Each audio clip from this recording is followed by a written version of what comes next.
The X70 is Fuji's latest APS-C size compact camera. It uses the same sensor as the X100T, except this one has a 28mm focal length lens. It was released at the same time as the X Pro 2, which got a lot of the fanfare. So some people might have missed this camera, which is too bad because there's a lot of really cool stuff packed into this little thing. It's the same size sensor as the X100, but if you compare it in size to the X100, it's noticeably smaller, truly pocketable.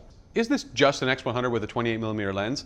Yes and no. You're going to get that kind of image quality. It's the same sensor, it's the same processor. What's gone is they've gotten rid of the hybrid viewfinder. So there's no optical, there's no EVF. All you've got is the LCD screen for framing your photos. It's that kind of camera. If you don't like framing with an LCD screen, don't get this camera. Fuji does have a little optical viewfinder, which, you know, you put this on the camera and you got to start thinking, geez, that looks an awful lot like the Ricoh GR viewfinder.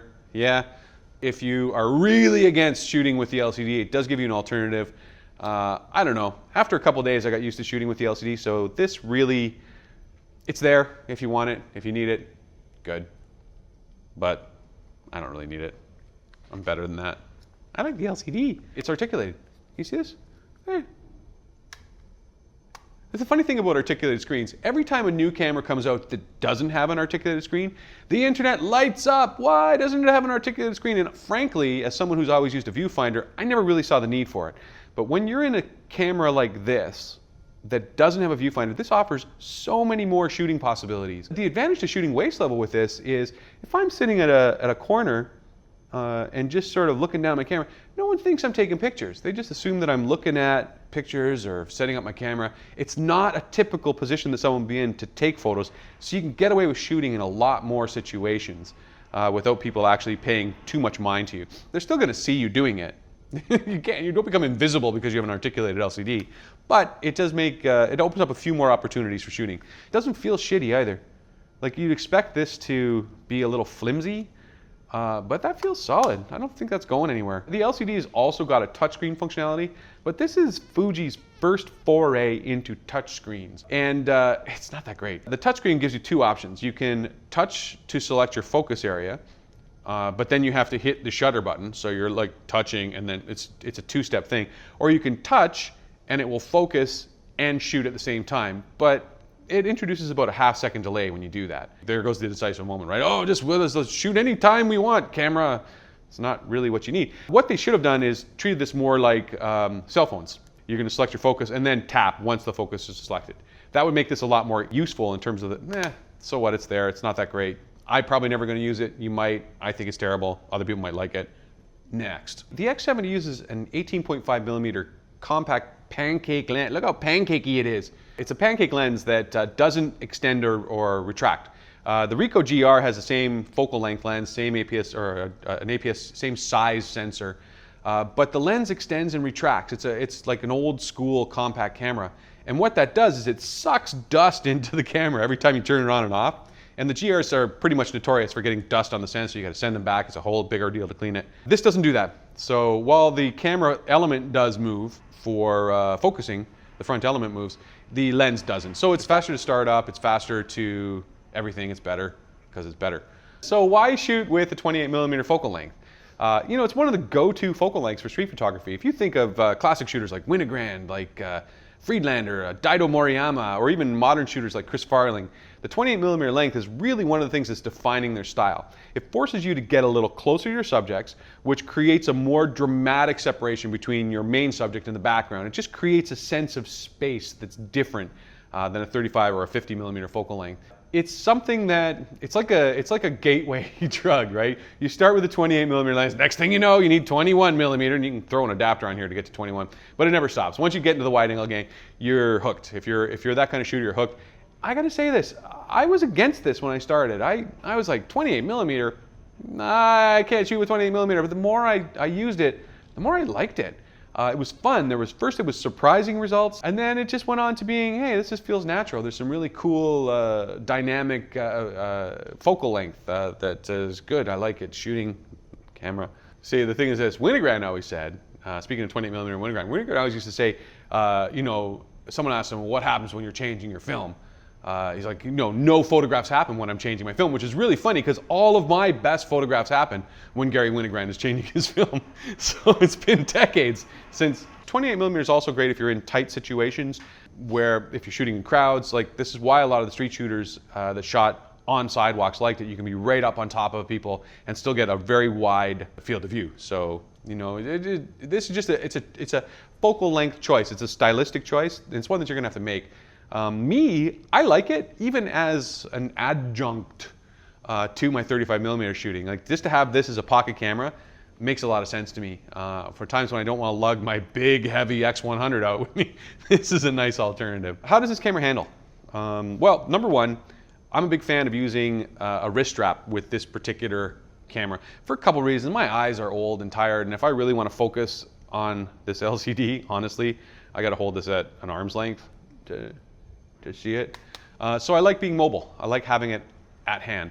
I suppose you could keep this as around your chest, but if I did, I'd constantly be pulling it up to my eye because that's just my normal inclination. So the wrist strap works really well for me. There's three ways of dealing with this camera. You can do the arm's length, which is what I need to do.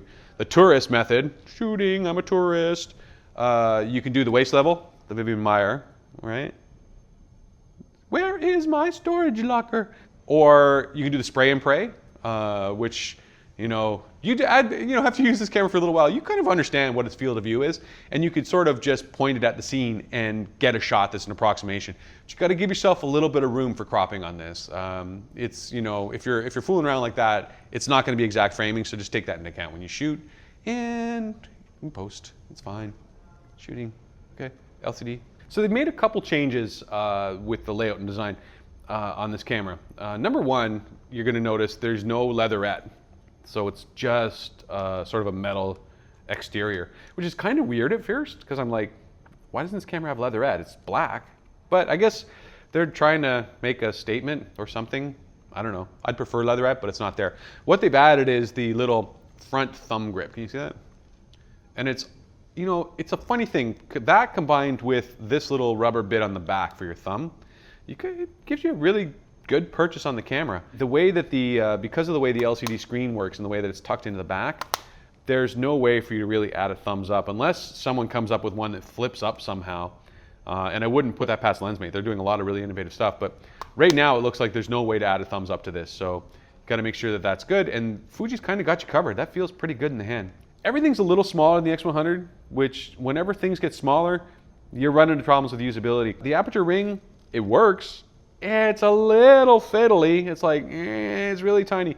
And then forget the manual focus ring because it's like the size of a human hair. It's really tiny. But again, if I'm shooting with this camera, I'm not going to be manually focusing. I'm going to do that bow zone focus method I talked about before, where I'm basically using the bat button focus to lock my focus on a certain point in the foreground and keeping the focus there. So this is one of those cameras where I would use it on manual focus at the hyperfocal distance and just shoot. And that's an important thing to remember because this is an 18.5mm lens on an APS-C size camera.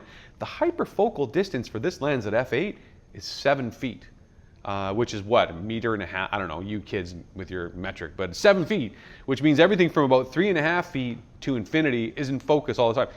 You set this to the hyperfocal distance, you never have to autofocus it when you're shooting on the street. Oh, what a relief, I don't have to focus ever again. It's great. Now, if you think of a camera like the Ricoh GR, which this is obviously a competitor to, the Ricoh GR is one of the most popular street photography cameras that is going. So many people use it. What makes this better than a Ricoh GR? Is it copying Ricoh, or are they just trying to cash in? In some ways, there's no doubt that they're making this for that market. But this has a few things going for it that the GR doesn't have. And I'll tell you what I like. Number one, buttons and dials. I can look down in an instant and see what my aperture is. I can see what my shutter speed is. I don't have to guess. I don't have to go through a menu. That is super valuable when you're shooting. So right away, I like that. Articulated LCD screen. The LCD on the GR is nice. Blah, who cares? It's not articulated. It's going to be tough to shoot with that camera. You're not going to get the angles. Being able to do waist level shooting, or high up shooting, or this shooting or that shooting, gives us a leg up to me, for me right away. So that's something to consider. And the other thing is those Fuji Colors. If you love those Fuji Colors, this is an X-Trans sensor. It's the same sensor as the X100T. If you love the Fuji Colors, you're going to get them in this camera. And if you don't love the Fuji Colors, you're going to get them in this camera. So that's something you got to decide. Me, I'm a big fan. It's something you can tame pretty easily in Lightroom or whatever your RAW converter of choice is. The out-of-camera JPEGs, they look so good if you're a JPEG shooter, but you can get some good results out of your RAW files with just a tiny bit of tweaking in Lightroom. Forget, Fuji Colors are fine. It's not like it was in version 1 of the X-Trans sensor where Lightroom was so terrible at processing it that everyone had these really weird plastic skin tones. Anyone who used to shoot with X-Trans back in the old days remembers that. Things have come a long way. So Fuji Colors, hey, I like them. Fuji Colors. No camera review is complete without a list of negatives. And there are a few things that stand out with this camera that I wish were better. I wouldn't say they're negatives, but there's some things that I wish were better. Let's talk about the button layout. You know, I've talked about it. You're going to get used to the buttons. They're really cramped in. This is a tiny little body, and the buttons are cramped in. And I find, considering if you look right here where you hold the camera, right where your thumb sits is where the quick menu button is. And listen, Fuji, stop putting the Q button right where I'm going to hit it every time. I had the same problem with the X Pro 2, and I have it here. Every time I pick up this camera, I'm hitting that goddamn Q button. I'm trying my best to deal with it. That's as much as I can say. So some of the buttons are in terrible positions because of the LCD screen. This is kind of a tough one, but hitting the left button on the D-pad for menu adjustments is a little it's tough to get your thumb in there. You can do it, but it's just like, oh, sacrifice. And speaking of the LCD, you know, it could be better. It's the same LCD as the X100T, which is fine, but it's starting to feel a little dated. It doesn't really feel very resolute anymore. Considering it's your main way to frame the world, I wish it was just a bit better. The text on it is really small. The manual focus distance scale is ridiculously small. I mean, I have to pull out reading glasses to make sure that it's there. So I'm just sort of, you know, it could be better. It's fine, but it could be better. It's totally usable. It could be better. There's not a lot to complain about. This is, you know, it's first generation of this particular camera, but it's like the 4th generation of the X100, this is a logical extension of. So, you know, Fuji's gotten a lot of stuff right on this, but there's always room for improvement. So listen, Fuji, fix these things. I didn't want to like this camera. I'm a 35mm shooter, 35mm focal length shooter. I love shooting through a viewfinder. I'm old school. I learned how to take pictures 100 years ago when there weren't all these whiz-bang doohickeys to take your pictures with. But as I started using it, the focal length was really easy to adapt to. The results I was getting were surprising, and I could see why people want to shoot with 28mm. You know, my friend Eric Kim, this is a classic example, really well known for shooting film, shoots with a Leica MP, a very brassy Leica MP, but he always had a Ricoh GR, a digital GR with one of the APS-C ones in his bag. And when the mood struck him, he would pull it out, do some close-up street portraits, or sometimes he would just take the GR out with him. And I see the X70 as filling that same spot for me. This is basically a GR for people that are a fan of the Fuji ecosystem, that are a fan of the Fuji look. It's the kind of camera that, you know, even would be a nice match for the X100.